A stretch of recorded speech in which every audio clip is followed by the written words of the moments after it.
Perhaps one of the most common file types that you'll send out to other people are PDF documents. One of the beautiful things about PDF is that the format itself is really just a wrapper, and you can create PDFs with various different settings. Low-resolution PDFs can be sent to clients for review, and high-resolution PDFs can be sent to printers for final output. Let's take a look at how to create both of these types of PDF files from an Illustrator file. I'll go to the File menu, and I'll choose Save As. It's a little bit different here inside of Illustrator. Because PDFs can be opened up directly inside of Illustrator, and because Illustrator can put native information inside of a PDF, the ability to create a PDF is found in the Save settings. Unlike InDesign, for example, that allows you to export PDF files. So I'm going to choose File, Save As, and for the format here, I'm going to choose Adobe PDF. Now, first of all, I have 5 artboards in this document. If I choose the All option, this will now turn into a multiple-page PDF file with 5 pages in it. However, I could also choose to export just a range of pages if I wanted to. But for now, I'm going to choose Save, and this brings up the Save Adobe PDF dialog box. There are many different settings here in this dialog box, and I want to go over some of the more important ones. First, let's take a look at some of these options right here. There's a setting here called Preserve Illustrator Editing Capabilities. This setting, when it's turned on, actually takes a full native version of my Illustrator file and embeds it into the PDF document itself.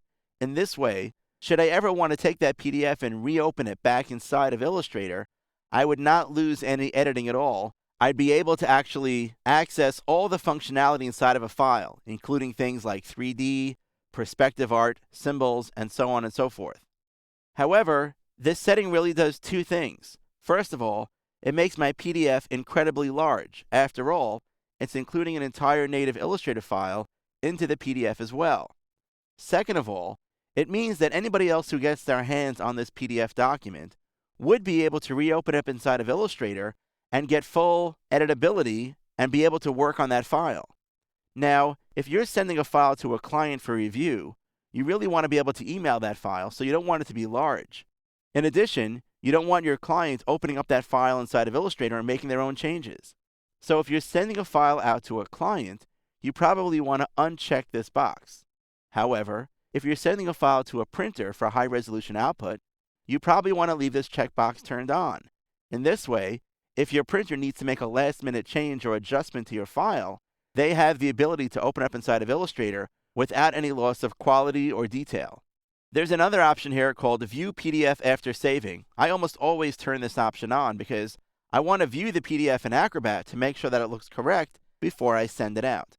Now also, if I've used layers in my document, I can choose to create Acrobat layers from top-level layers. This means that people would be able to actually turn on and off layers from inside of Acrobat.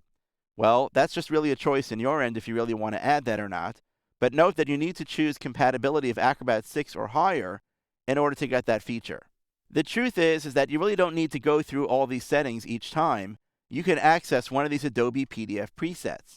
Now, this is the Illustrator default setting, but I know, for example, when I'm sending something out to a printer, I might choose high quality print. In doing so, it sets compatibility here to Acrobat 5. Notice here that it preserves the Illustrator editing capabilities.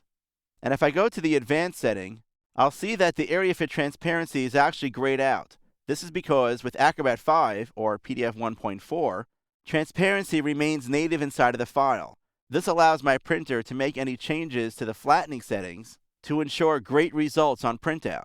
However, I'll be honest with you, when I send the file out for someone else to print, and if I'm not familiar with that person, or I'm sending it to a client and they're then sending that file off to a printer, I want to make sure that I'm creating a PDF that I call a bulletproof PDF.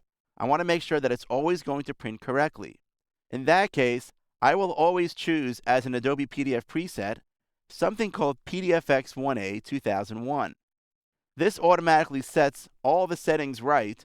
It also flattens all the transparency using the high resolution preset setting and ensures that the document is going to print correctly.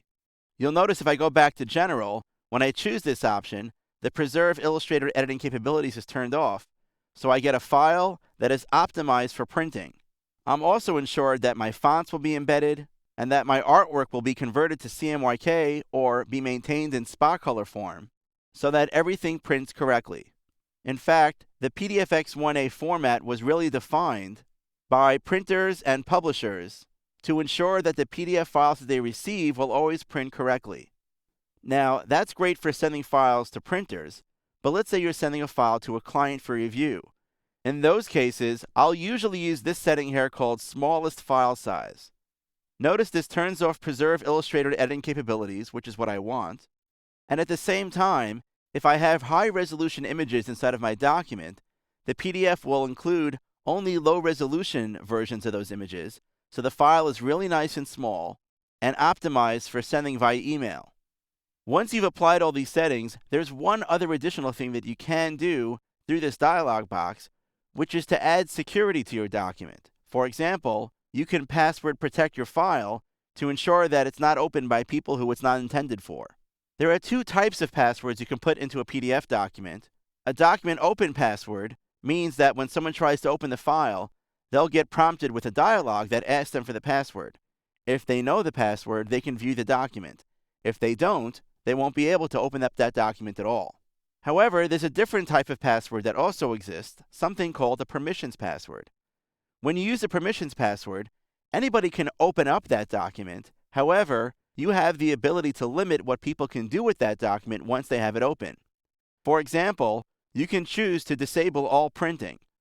By disallowing printing, you're basically giving people the ability to view the file on screen, but not on paper. You can also control what type of changes are allowed inside of a document. If you choose none, even those people who have things like Acrobat Professional will not be able to use advanced tools to edit the document.